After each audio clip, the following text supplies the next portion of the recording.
Hey, fellow founders, welcome to the final official video of the Founder University recap.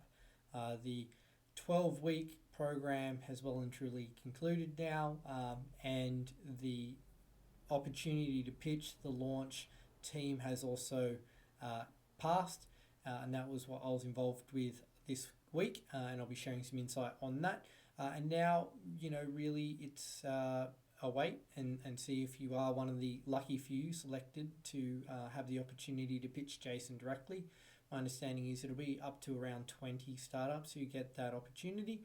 And then, the ultimate goal of the process is, potentially having the ability to receive a $25,000 investment into your startup, basically to kickstart it. They want to get early stage companies that have launched. They've got 1, 2, 3 customers, whatever it is, and that's the big eye. That's the big prize. Everyone's got their eye on, as well as the process, right? Like a lot of people, myself included, weren't just doing it for the chance of investment, but also for the ability to learn and grow and build networks and that kind of thing. So we'll talk about the pitch in a minute, but just wanted to reflect a little bit on the course itself. I'm going to be releasing a video kind of recapping how I think you can get the most out of the course, as well as a separate video on whether or not I think it's if it's worth doing the course, and the short answer to that is yes, but I'll dive into some more detail and offer some more insight on that as well.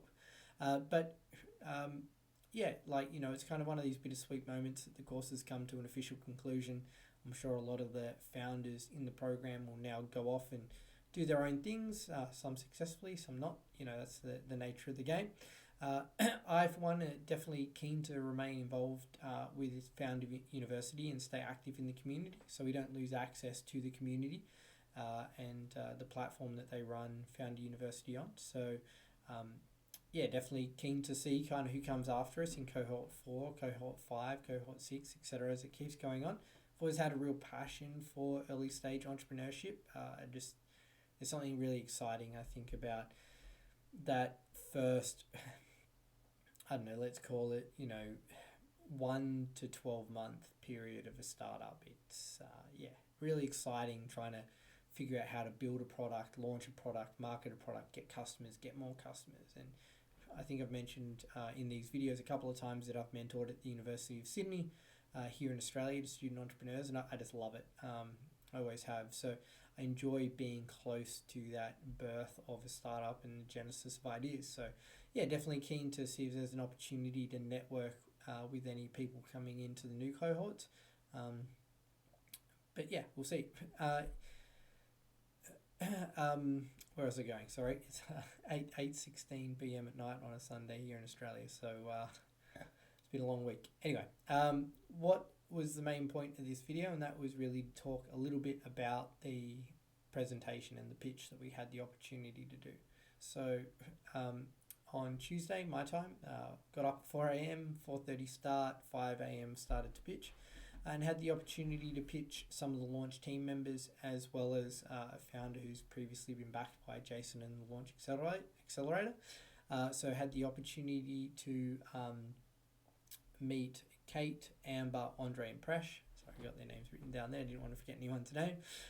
Kate was one of the founders that has previously been backed by Launch or Jason, and Amber, Andre, and Presh are all from the launch team. I've actually had the opportunity to meet Presh. Probably wouldn't have remembered me, but when he came out here to Australia for the Jason Calacanis' kind of launch festival a couple of years back, I had the opportunity to meet him and talk marketing and kind of help promote the event in my newsletter and that kind of thing. But really good opportunity to get the chance to pitch to people who see a lot of pitches, even though they're not necessarily, or all of them aren't necessarily investors in their own right. Amber, I think, heads up the syndicate, I think it was, from memory. Kate's obviously another founder. Andre and Presh have done multiple different roles at launch, but they see people pitch all the time. Even if they're not writing the checks themselves, their feedback is very valued. The way the process was, basically you got 2 minutes to pitch your startup. So I've shared the draft version of my pitch previously. I'm waiting to see if Founder University kind of make the pitch available on YouTube.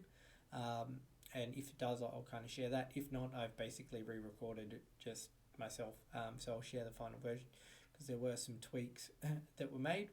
And then, had that 2-minute pitch. Each of the kind of 4 judges had the opportunity to then ask a question or two, pretty much one question. And then we responded via chat just to keep things moving along.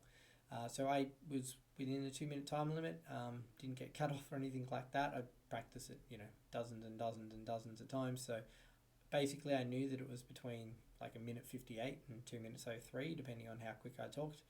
So I'm sure it was kind of somewhere within that realm. And then at the end of it, they ranked not every startup, they ranked their top 3. So I was really, what's the right word?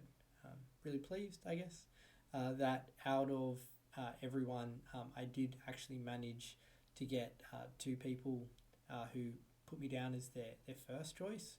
That was Kate and Emma. And then Andre had me his number 2. I didn't catch Pressure's top 3. I was just kind of keeping an ear out for my name and jotted down here on my notes. But the thing that also really stuck out and what I appreciated was that Kate, in kind of when she got to her kind of top 3, she said that she was trying to choose founders who she just believed would find a way, who would do it. And everyone has different ideas, everyone's ideas have different merit, and they all have potential, I'm sure. But to hear that someone's like, hey, just from how you presented and what you spoke about in 2 minutes, that they had at least some level of belief that I will find a way to do it, I was really encouraged by that. And if I think back to all of my other startups and my career, like, that is me. I don't give up.